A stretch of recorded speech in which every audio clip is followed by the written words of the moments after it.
This Moreno Valley updates for September 1st to September 7th. This is Steve. This is Danny. And this is Tyler. And we didn't do an update last week because Danny and I went out to Buckeye to do a Train the Trainer and met some of those guys. First time they met. You hadn't seen any of those guys before, had you? No. Never met any of them. Yeah. Only the relays. For Driver of the Week, we're going with James West. He is out in Eloy. He's on the extra board.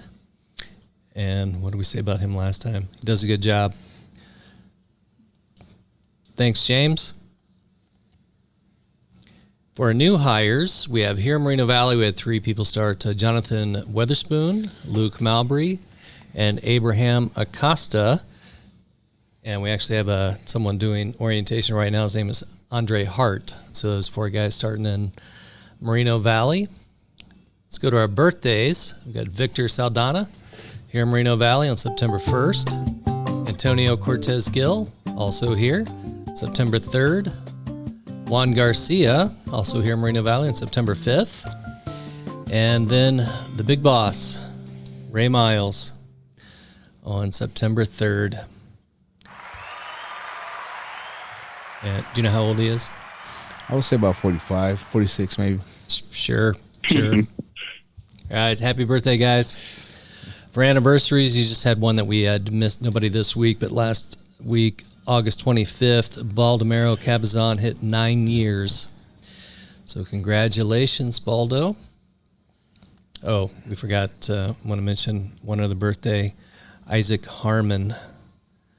Apparently his birthday was yesterday. I don't know how old he is. He's younger than me, I believe. He's probably about 35. 35. Might be a little over 35. Tyler, do you know how old he is?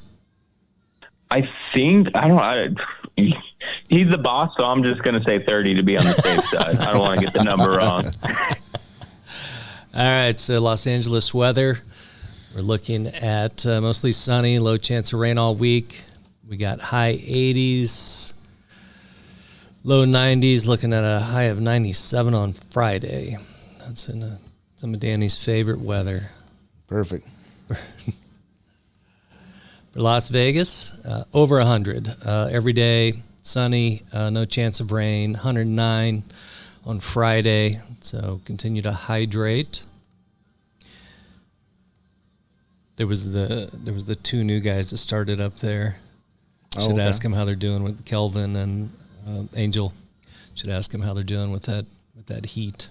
They haven't complained yet. For Phoenix, well over 100. Looking at 111, 114, 112. No chance of rain all week. For Salt Lake City, maybe low chance of rain beginning of the week. Still 80s, hitting 90 at the end of the week also. We didn't have any injuries. Let's go to accidents. These were not from this week, but the previous week. We had one broken mirror and then another one incident at a truck stop. So Tyler, if you want to chime in. Yep. So the first one with the broken mirror. So the situation with that, the driver had a set out in Santa Monica, which is, a very, very tight area. It's much harder with the set. But the driver was trying to switch around the set and was backing up next to one of his own trailers in an alleyway. Got a little bit too close to the trailer and clipped his passenger mirror on one of his own trailers. Big one with that is just a reminder for everybody. You gotta slow down. You gotta take your time. I know how these routes are sometimes, especially when you go to far areas like Santa Monica, where you gotta feel like you gotta make up time a little bit. And there's ways you can make up time in a route, but when you're backing up or trying to switch around a set is not the time to make up time. You gotta take your time when you're backing up in those tight spots. Otherwise, you're rushing trying to make up time, and then it results in an accident, which ends up eating away, an hour of your time anyways. Once you make all the calls, take all the pictures, do the accident report and all that. So that was that one. The other one, the truck stop accident, that one was actually more non-preventable accident. So the situation, the driver was backing up at the truck stop at the Loves in Quartzsite, and he was actually stationary at the time, and a truck tried to squeeze in front of him and just rubbed the cattle guard on the tractor with the side of his flatbed. Driver was okay and everything, no injuries or anything, and that one ended up getting ruled non-preventable because the driver was stationary at the time. So on that one, I just want to give a shout out to Jose and Rodell. They did a fantastic job actually reporting that accident. They got all the good pictures, all the information, did the exchange of information really quick, reported it right away, got the accident reported in quickly. So when everybody does what they're supposed to, it makes it really easy for us to go through it, send all the information in, get it ruled non-preventable quick for them, so it doesn't, weigh against them. So big shout out to them. Both of those guys did really good reporting that one. All right, let's go to Smart Drive. I believe you have a couple things to talk about for this week. Yeah, so for Smart Drive this week, we had two big events that kept coming through. One was seatbelts. That one is usually a little bit more straightforward, but we're starting to see a lot of the ones where guys are heading to the DC or to a backhaul yard, and they're just taking the seatbelts off too early. So they're still on a surface street. If they're still on a surface street, you got to have the seatbelt on fully. So a lot of guys are just ripping it off, coming up on it. You got to wait till you're fully in a yard on private property. Anytime you're on a public roadway, you have to have the seatbelt on, and you got to have it on correctly as well. That's another one we get a lot of events for in seatbelts is, a lot of relays or long backhauls. Drivers are throwing the seatbelts behind their back. You got to wear it properly. So if it's uncomfortable, make sure you adjust it before you take off, because once you take off, you can't move it. It's got to be across your body, being worn properly. Other than seatbelts, our other big one was aggressive driving. We had a couple events come through for aggressive driving. And in aggressive driving, include, throwing your lights on at people, using the horn too much. A big one for us a lot is rude gestures. So obviously you're in a Walgreens branded equipment all over the truck. It says Walgreens. So they're very strict on that. They don't want people, doing anything crazy in their branded equipment. It's a reflection of their name. So got to make sure you're not using any rude gestures. I'm sure you can use your imagination on what that is. It's same with the horn. You can use the horn. You just can't lay on the horn for 5 minutes on end. The horn's a tool. It's not something to fight traffic with. We can result in a big ticket if you get caught aggressive driving, not to mention, unfortunately, there's a lot of crazies out there. You don't know who's in the car you're honking at, so you don't want to get yourself hurt in the process. It's just not worth it. Well, we previously had a discussion about rude gestures, but we all know what that is. It's the middle finger. Yep. The bird.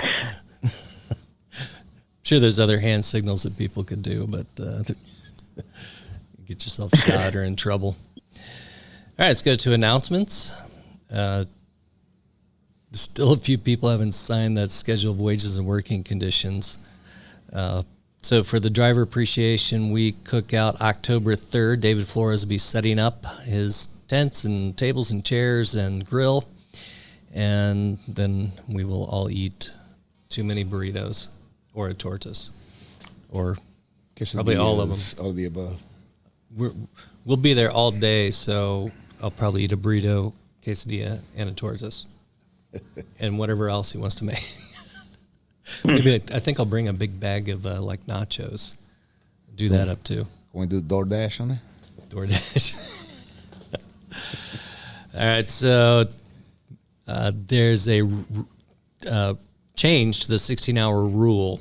Tyler, if you want to talk about that. Yeah, so that's something we just had gone over with the safety guys at CPC is the rules with the 16-hour exemptions. So the only big changes that might affect us, something that we didn't necessarily realize changed was when you're doing the 16-hour exemption, you can only do it if you have not laid over in your previous 5 trips. So if your last 5 shifts you did not lay over, then you can do it.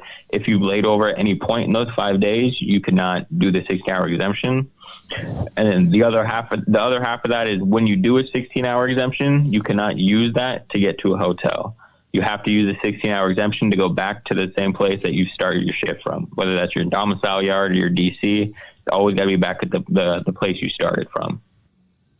All right, so that's going to obviously have an effect on some of our routes. So you need to look at that closely. If you think you're going to be running out of hours, we need to look at that, know about it beforehand.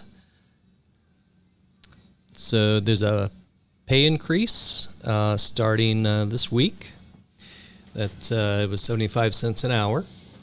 And we did the math. So with the overtime, that's $1.12 There you and go. a half a cent. I don't know how that's possible. Well, I mean a half a They should have rounded it off to the highest number. $1.13. I don't know how they do that.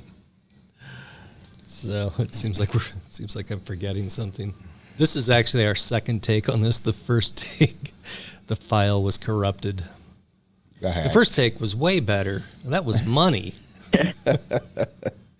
The second take, you're just trying to remember what you said on the first take. Yeah.